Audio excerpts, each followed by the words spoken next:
We have an article from GamesRadar, kind of astonishing. It's the best 25 TV shows of 2024, ladies and gentlemen.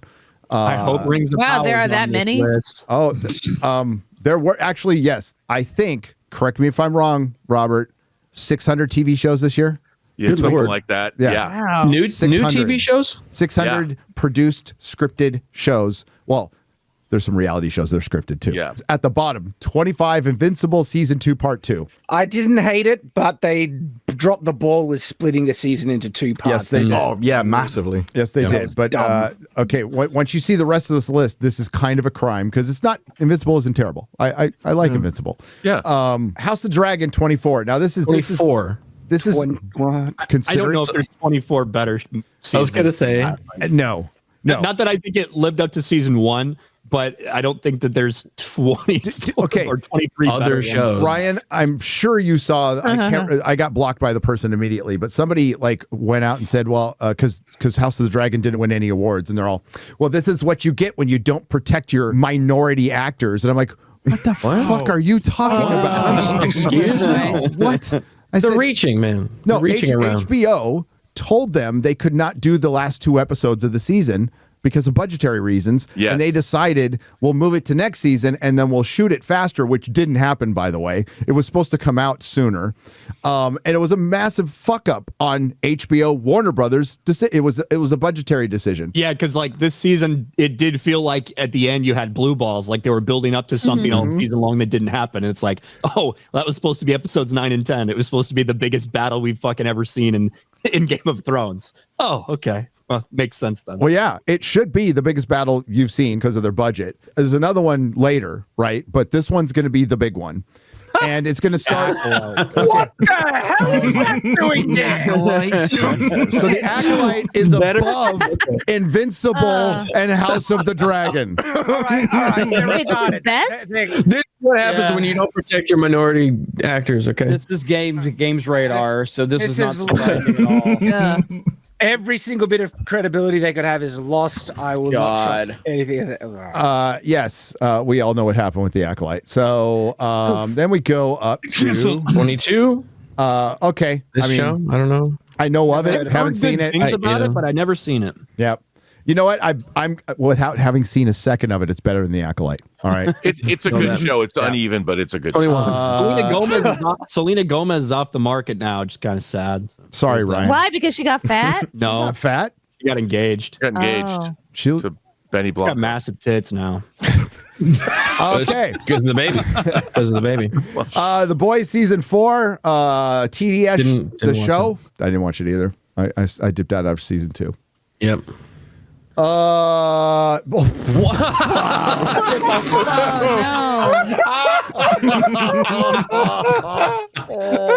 Riveting television right here, folks.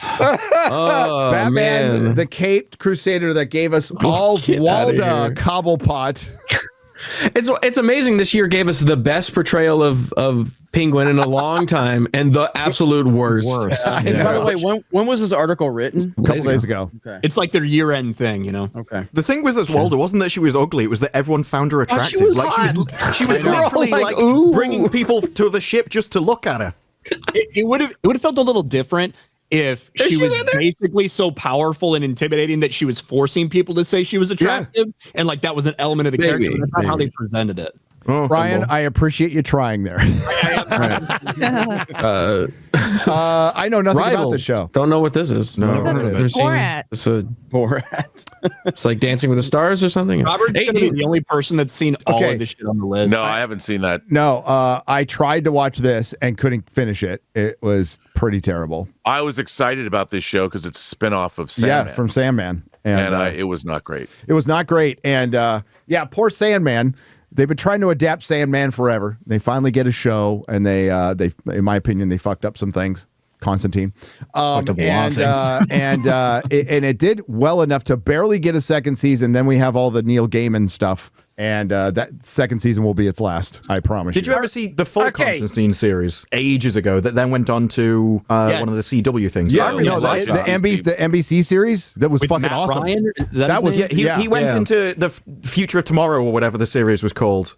Legends came of back. Tomorrow. So There you go. Yeah. Yeah. But initially, it was just one season on NBC, which was such a weird choice. But I love that That's first my season. favorite series. Yeah, out of it's that so kind of- good. Yeah. It was good. Yep. He's like plays a perfect Constantine in my Yes. opinion. Yeah. As much as I absolutely. love the John Wick movie, like for what it is, like John Wick? John Wick. Yeah. All right. John Wick. Everybody knows. Keanu, yeah, we knew what you were talking about. Matt Ryan's season 1 of Constantine is fucking good. It's super good. Yeah. Very good. Yep. So, Shad, Delicious Dungeon.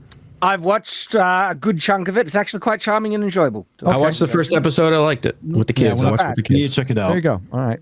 They fight monsters and eat on them. this one picture, I never want to ever fruitcake? watch that. There's a cool night. There's a cool night in it. All right, they're just showing the girl. It's quirky and 16. charming. And Doctor Who!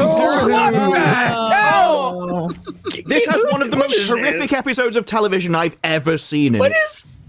I think I threw up in my Okay. Who's Okay. listening it's to got any strong TV competition. show? We're not talking about Acolyte and Doctor's placement on this list necessarily. The fact that they're on a list at all that isn't worst TV shows ever made is incredible. This was the worst season of Doctor Who. What somebody put on Twitter, like, what's a decision that destroyed a TV show? What's a one single decision? Somebody put up, the first female Doctor played by Jodie Whittaker, and they're not wrong. But things got worse.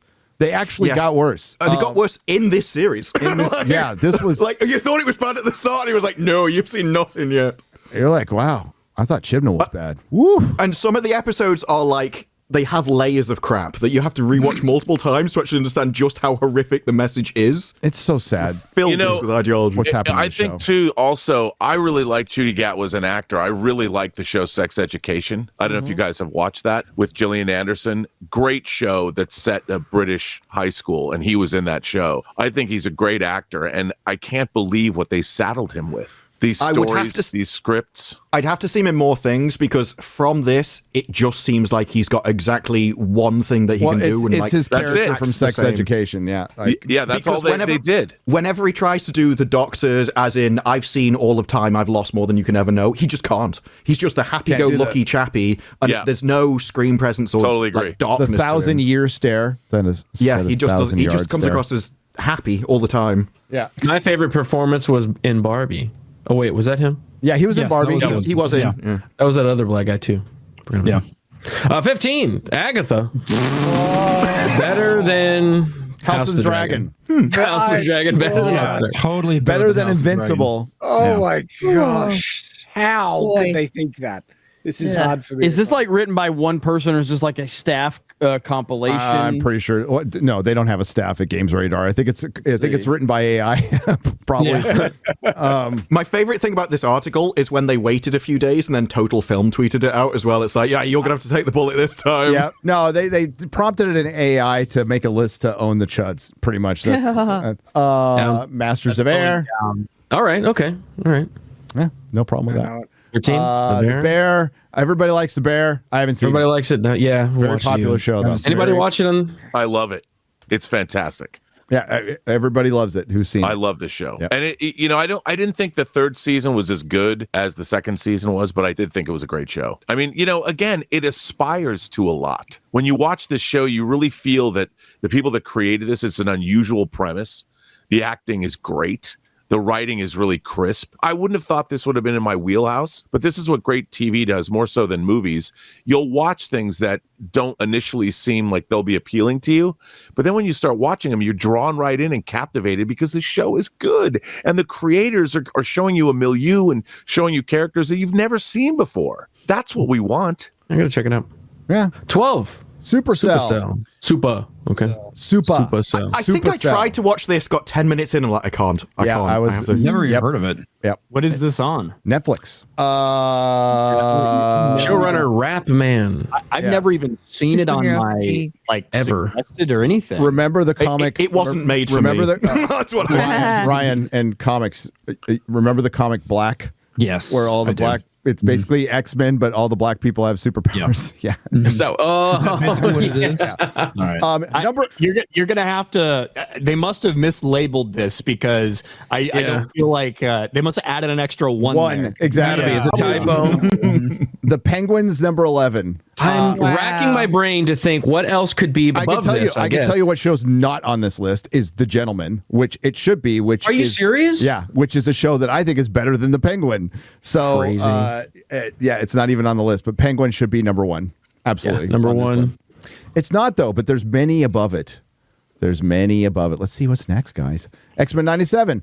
Okay, it's not better than Penguin. Okay. It's not better than Penguin. Not better than Penguin. But it's good. It should be on the list. Yes. Mr. and Mrs. Smith. Can't say I watched it. No. It was all right. I thought I wanted it to be better than it was, but it's not bad. Shout out X-Ray Girl.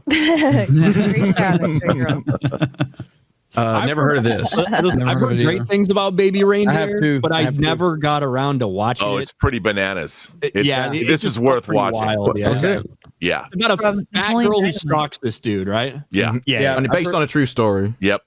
And the woman who it's about got really fucking upset at the show. Yeah. And nobody knew it was her until she said, "This is based on me." I was like, is that the one that was on Piers? No? Yeah. Okay. So. Yeah. Silo. I kind of liked season 1. I didn't know season 2 came out, to be honest. Yeah, I've seen season 1. It's out. Season 1's a little slow. This is the really issue with slow. Apple TV. I just never hear of the stuff that's on it. Yeah. It's Apple and their proprietary nonsense really works out. So we're on 6. Like Rebecca Ferguson. Yeah, she's great. Everybody loves this show. Gary Oldman's the man. It's getting better and better. Gary Oldman is the man. Greatest living actor we have. What top 3? Okay, Denzel, Anthony Hopkins, Gary Oldman. Yeah, Bale. easy. Starting to actually look like Bale. Christian Bale. Okay, all right. Okay, sorry, Jeremy. Yeah. Do we put Daniel Day-Lewis in there? Because even though he's not really actively acting. Yeah, he should probably be in there. alive, yes. Arcane season 2, number 5. Fuck off. Come on. Number 5? No. So mid. No. I never watched the first season, even though all y'all guys were trying to get me into it. And I heard the second season was a big drop off, but I don't know. Big drop off is. Are we talking about the putting it China lightly. cut? Where they just blank out Where they characters. separate the lesbians? Is that the one we're talking Yeah, that's right. Yeah, she's leaning her head on like nobody. The other one leans their head on nothing. China. Number 4. Shogun should be higher. All right. Shogun's good. Shogun was pretty good. Yeah. Yep. Good stuff. X-Ray Girl was great in this too. Yeah, she. A Oh lot my of- God! lot of roles. Really got around. X-Ray Girls showed her Popular this versatility in. Oh no! True no. Detective. No, come on. No. There's This was- no fucking. This was the biggest disappointment of all There's no modern fucking TV way. TV shows for me because I wanted this to be a return to form to the first season, Yep. and ultimately it didn't really amount to much at all. Nope. And they. Yeah, I mean, I haven't watched since that first season, and I'm not sure you're never gonna recreate that first season. No. I still, It's perfect. I think the first season might be the best season of television I've ever seen. It's amazing. It's perfect. As far as like single, It's perfect, like dude. The Prisoner, Single- True Detective season 1, even Westworld season 1 is fucking amazing. Oh, You need to watch Alice in Borderland. Oh yeah, I that's do. that show's a lot of fun. It's amazing. Yeah. But the acting, I will say, the acting in True Detective, I really love these actors. I mean, I've always loved Jodie Foster ever since I saw Candle Shoe when I was a little kid. But the show went nowhere. It was really disappointing. Rob, I just watched the X-Files where Jodie Foster's the voice of the tattoo. That's I did, and I'm rewatching the X-Files again. You were like, it's like a murderer's row of creatives and actors who are involved. It's like Jodie Foster voices a tattoo that gets guys to murder people. It's like, I mean, people forget how influential that show really actually was, and there's so many great people are in that series. And then, of course, when they brought it back, one of the biggest travesties in television history. Dude. The season, 10 and 11? 10 and 11. Each one has a really good episode, and the rest of it is just hot garbage. Oh, it's so bad. You can never go home again. Nope. So disappointing. 2. Fallout. Fallout. Mahler's happy. I could see Fallout being on like 25. Or maybe. That was trash. But a hoot. I didn't like it considering how popular it was. It should be in the top 10. But this also is from GamesRadar, so they kind of have to. Yeah. Okay. This reminds me, I have to throw out my old jack-o'-lantern.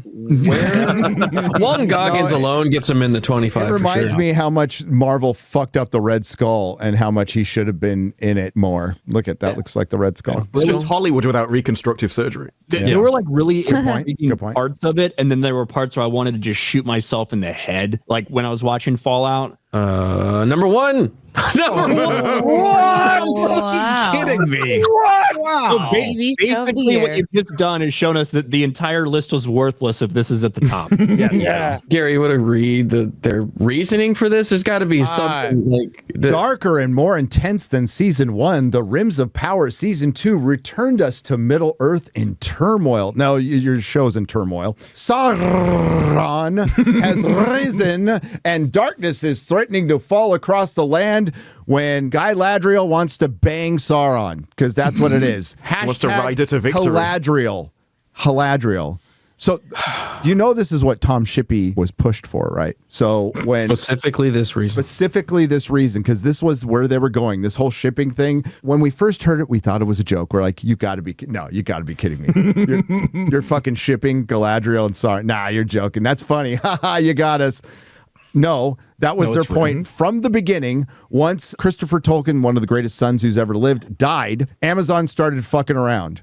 And the heirs, led by Simon, just wanted some fucking money. All right. They just didn't care. So they're pushing this. Oh, we're going to have Galadriel. They explain the scene to Shippey, and he's like, this would never. Tolkien would never allow this to happen. His son would never allow this to happen. And all of a sudden they're like, oh, he gave an interview with some German magazine. He gave up too much information. We have to fire him now. And they fired the guy. To be fair, though, this series has given me multiple of my favorite lines in television. Like, when he was building the foundations of our house, he said, I hope our love stays as strong as long as this house stands. I thought his kindness was what love felt like. It made me feel sick. And I'm like, this is such an amazing twist. I don't even know what you just said. And that's the whole show. That's why, as bad as War of the Rohirrim is, it's nothing compared to this show. Like, as far as raping lore, disrespecting an author's work, modernism. I mean, it's the epitome of modernity. I'm trying to understand how someone could think it's the best show this year. There's no Tulsa King on this fucking list. There's no Tulsa King. No Tulsa King. Immediately no Landman. Landman because it's not finished, you know. So I can see why that's not. How about there's no For All Mankind? Yeah, which is one of my favorite shows that's airing now. Dude, no, it's number one to Gaslight. That's what it seems like. It's also number one because I wouldn't put it past Amazon to pay people to make a list. Yes, that's what I'm thinking. I was thinking they either live in another reality to me or they got paid off. Well, just as an aside, I'm sure this has nothing to do with that, but immediately after announcing this, they had a special interview with the showrunners to celebrate being named number one. Okay. So Amazon paid for it. Their review of the series also only gave it a 4 out of 5, and they called it a bleak, oppressive ode to Middle Earth. That sounds like a great review. Doesn't sound positive, does it? GamesRadar is trash. Yep. Has anybody been watching Day of the Jackal? No. Is that good? I saw the movie back in the day. Yeah, I did too. I'm only 8 episodes in. I think they just released the finale, which is episode 10, maybe yesterday or something. So I'm going to finish it. But it's a slow-paced burn for sure, but I enjoy it. Shauna Lynch is in it, who I've hated in some of the stuff I've seen her in, but I like her character in this. There's plenty of representation. There's a couple gay characters and stuff like that, but I like the show. I get really drawn into it. So. Has anybody seen The Agency with Michael Fassbender? Not yet. It looks good. It looks pretty good. Yeah, I haven't dipped into it yet. I'm going to dip into it tonight, but it's on Showtime. Didn't know Showtime's still around. But it's on Showtime, and it looks pretty good. And it's about an undercover agent who's been undercover for years and years. Goes back home and has to face the wife or girlfriend that he had to bail for an assignment. Never planned to go back, and it looks pretty good. But Tulsa King not being on that list is a fucking travesty. Crazy. Nerdrotic.com. Please subscribe.